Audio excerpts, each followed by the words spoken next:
So we'll maybe start with Todd, since we didn't have him do a set of slides. Maybe just tell us a little bit about your operation, what you do, what you've done with drip, and some of the things you're doing on the manure side in particular. Okay, sure. I farm with my brother. We just farm west of here, about a half hour. And similar type soils, I would say, not quite as good as this part of the country naturally.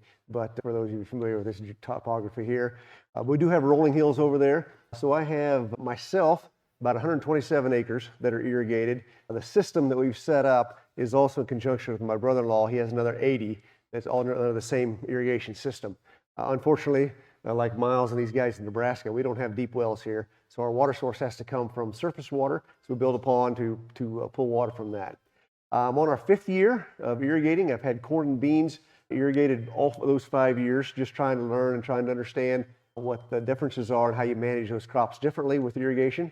And then we're on our 4th year of running the swine effluent through the drip system. Still figuring that out as well. We've done a lot of things to get that system to work. We've got it, I think, to a place now where I'm much more comfortable with it than we have been the first 3 years. Just the different things that we've tried and different things that we're doing.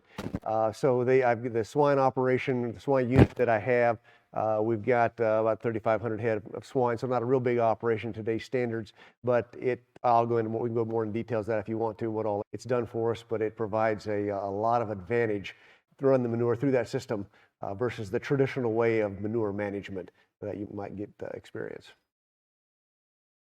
Very good. All right, any questions from out in the crowd? I've got a few on the top of my head, so I'll maybe start while you guys are formulating a few. Let's talk a little bit about soybeans. Galen, maybe lead off. What are you doing on soybeans with irrigation, pushing yields? What are you seeing that works? What are the things you focus on to give corn a lot of attention? What about beans? Yeah, beans are hard for us because it's hard to know where it comes from on soybeans. But we're focusing lately, the last year or two, we're focusing more on early season management. That's being able to affect the bloom early on, like V3, real small. So that's one thing we've been working with. It was interesting. We were on a call with Next Level Ag, and Jason had just been back from South America and talked to a researcher down there. And this researcher wanted to see how many pods one bean plant can produce. What did he tell us? It was 2,000 pods on one bean plant. And basically, the bean plant has incredible potential to set a lot of blooms and hold them. We lose 2/3 of our blooms normally. So how do we hold on to more of those? Miles, any thoughts on soybeans? Not much, other than they are hard and they're so environmentally dependent. Like Galen said, it's so hard to know. I could think back 2 years ago, I think we raised the best beans we ever had, and that's the whole area. Everybody kind of thought, oh, we had the whole bean thing figured out, and then the next year it came back and kicked us in the butt. So they're tough. Todd, soybeans? Yeah, so we've done several things with beans that we thought would be the ticket. And just as these guys mentioned, beans, there is no magic bullet, or it doesn't appear to be discovered. So with the manure, the effluent, we've tried to push it with the potassium into things, and especially late season in those beans, really push the potassium so we can get our protein values up, get our bean size bigger. We've done okay making that happen, but it wasn't astronomical. It wasn't huge differences. So looking at that, I'm going to dovetail off Galen's comment on the early management. That would be where I'd want to go next with soybeans, is see if we can't push the manure, push the nutrients a little earlier in those beans, and see if we can't get better yields. I'll share a comment I'm amazed that Kurt got Galen up here to talk. That was a pretty big, you don't understand how big a deal that was. That's a pretty big deal. He got him up here to talk. He's a wise man. He told me when I first started irrigating, I said, how do I raise 100 bushel beans, 80 bushel beans? He said, you got to do it in the driest year possible. Okay, why is that? Well, it's just because a lot goes into that bean plant with the water and the nutrient that we can get it on a timely and regular basis. But the bottom line, it's got a dry year because the sun shone most of the time. Photosynthesis in beans is a big deal. Yeah, for sure. Something we don't think about or give credit to is the amount of sunlight we get, and how do we measure that? Something we don't even measure typically, is what the sunlight radiation is and how that varies from year to year. It definitely is a big part of the equation. Yeah, excellent. What are you doing for biological products? What have you tried? What are you using? What have you found to work from biologicals? Start with Todd. Sure. So my answer to that is real quick. It's no. I haven't tried any, but I'm in the process. For everybody familiar with Sue Johnson bioreactors, I've got one of those going. I've got a neighbor that's really into it even more than I am. And I'm following some of his lead on extracting some of these bacteria and fungi that I'm creating myself and putting out there. We'll see where all that goes. We have not, I heard somebody say this at Commodity Classics, we haven't touched the surface of the biological activity in our soils yet. We're learning. In the industry, as an industry-wide, I'm starting to pick up. There's more and more interest. You mentioned BW Fusion as another example of companies out there that are paying attention to that. We can talk about chemistry all day long on the chemistry and the nutrients, but if we don't address, at least look at the biological activity, and also the physical part of the soil is important too. We're missing a big picture part of that. It's just all part of the learning process. So I haven't tried anything, but I hope to. We've tried some, trying to even remember what some of that, we've worked with some of the Stoller products with some success. We've seen some yield response, nothing that's like, we're not knocking it out of the park or nothing, but Stoller, we've worked with some Stoller stuff. Cover crops. Yeah, I've tried some. So this year I've tried the Pivot Bio on-seed treatment. Haven't really noticed much of a visual difference yet. I guess we'll take it to the combine and see what that says. And then tried some of that on some gravity-fed acres where we have less option for late-season fertility. And so far I've been happy with nitrogen levels in the plant for this latest season and for what our program is on that particular field. So Maybe to dovetail that, what about fungicide? What do you do for fungicide specifically on irrigated and high yield fields? Is it different? I know Miles is 100% irrigated, so he does it on everything. But Miles, you want to start on fungicide, what your practices are? yep, we're using, this year we used Valero Complete, and put that on a tassel. So that's been our standard practice for the last couple of years. One application, did do a couple trials of like I'd say V12, V14 application of a fungicide, and then paired it with a tassel application as well. So see what that shows. Yeah, we fungicide pretty much everything every year. Soybeans, at this point, we don't ask questions, we just fungicide. R3 fungicide pretty much seems to at least be break even, and some years it can be pretty substantial. On corn, our standard practice is VT application of Veltima. The last few years, we used Headline before that. We've been doing some late season. We have done early season 8, and we can keep the plant really clean doing that. I'm just not sure we're getting a positive ROI on it. So VT seems to be a pretty solid bet. And then we've been doing some later season, 21 days after, just coming back again on some of our high yield stuff to try and keep the plant health up, and also to keep it standing for harvest. And now I guess we have tar spots, so now we're treating for that too. Yeah, I just think you mentioned tar spot. I was with my agronomist in the field just yesterday and found our first tar spot nodules in a couple of our fields. First time I'd ever seen it. But I'm similar to Galen. All the beans get fungicide, no questions asked. It just returns. I figured that out the last couple of years. And corn, most of the time, that's getting fungicide. All my irrigated corn gets fungicide, no question asked, just because I want that plant health, the healthiest plant as I possibly can get. Some of the dry land, I don't always do that, but most of the time. What about starter on the planter, in furrow, 2x2? Give us your thoughts on what you have tried or are doing or what you think successful. Galen, you want to start that one? I tried about everything. We should have Terry Mental. I was going to say, I was just thinking of him as well, but go ahead. Yeah, in furrow starters are our experience in this area is their visual is great. The ROI is hard to nail down. What we're trying to do is more pull out of our fall program and put that into our planter program. So lately on our bottom ground, we've nailed down, we can get a positive ROI on planter applying nitrogen and sulfur. So we're doing that, and we're trying to figure out how to work that in on our hill ground, irrigated hill ground around here. The early season plant health, bigger this year, it was pretty substantial. It's not always that way, but we would like to go more planter applied, but that has logistic challenges in the spring that sometimes make it less appealing. Miles? Our standard practice in the past has just been in furrow, like a 3 gallon an acre, like I showed up there. Considering applying some nitrogen and sulfur with the planter, to take out of a fall program or something like that. So I'm curious, Galen, are you using a 2x2 or like a dribble? Or? Yep, 2x2. Yep. Good. Todd? Yeah, so I do all my starter with in furrow with the planter. I got the planter set up that way, and that's what I've been doing. I feel like I've got an ROI on that. I've done some tests on that where I've done full rate, half rate, no rate. Don't have a lot of data points on that, but I've done it a few times and felt like that it's worked. My starter program is a starter blend, a customized blend that I'll base off my soil samples. So I try to customize it, actually, not quite for each field because I don't want that many tanks and fool with it, like Galen said. The logistics in the spring of the year could be a challenge. So try to keep it simple, but have always done the starter in furrow.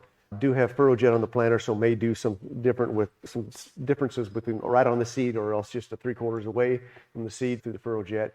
But haven't really done much with the 2x2. Good.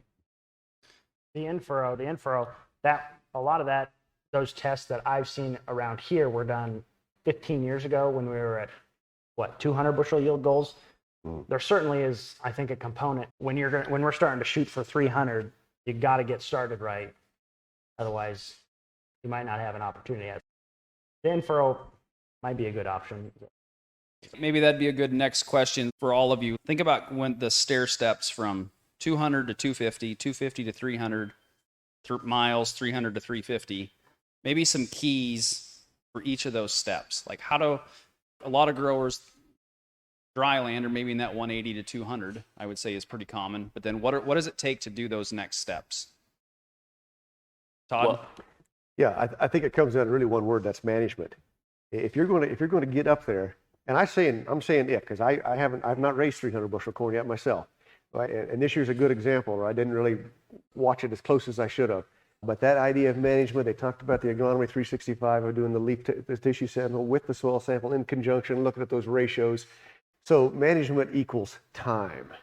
And if you're going to get, these guys can correct me if I'm wrong, but if we're going to get there, we're going to have to dedicate time to manage that and measure it and then take action based on it if we're going to make that jump. That's a general rule.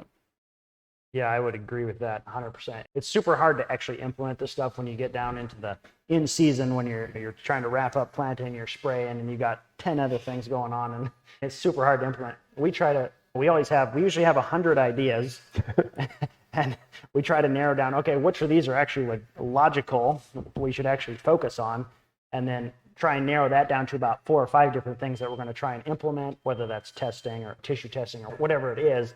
And then we slot that in. Every Tuesday morning, we tissue test. It pretty much doesn't matter what else is going on. A couple of us are out for a couple hours Tuesday morning. It's just the way it is. To the original question, yeah, I would agree with Todd. It's all about management. And that starts in the fall of the previous year. I would say that's getting your residue spread right. If you're no-till, we're no-till around here.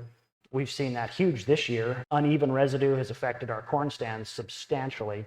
But just all the little details, when the planter goes, seed to soil contact, all just the basic stuff, really dialing that in. And then your fertility program, I would say those things. Yeah, I mean, those two nailed it. I mean, that's what I was going to say, Galen, is it's 100% detailed. You have to, and it takes a lot of time. You have to be, if you're taking tissue samples every week, you have to be prepared to make an application right after you get it. And yeah, you have to commit a lot of time to doing it. But I would also say don't get wrapped up in trying all these new things. And there's something to keeping it a little bit simple once in a while.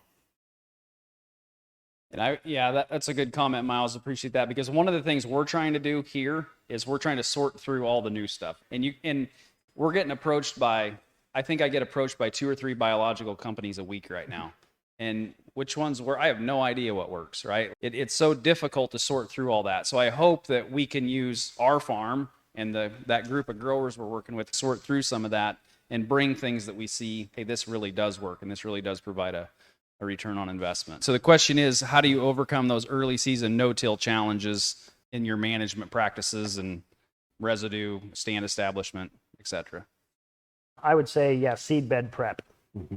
So we strip till, and it's in heavy residue. If you're coming in behind 80 bushel irrigated beans or something, it's hard to clear through that with a trash whipper really well. You can, especially in terraces and all that. So I would say seed bed prep is, yeah, probably that'd be my comment.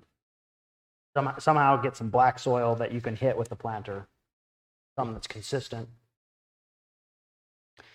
Residue management is a big deal. Have you, I guess, Todd, do you have any comments? I got another question. I was going to comment on the residue management things.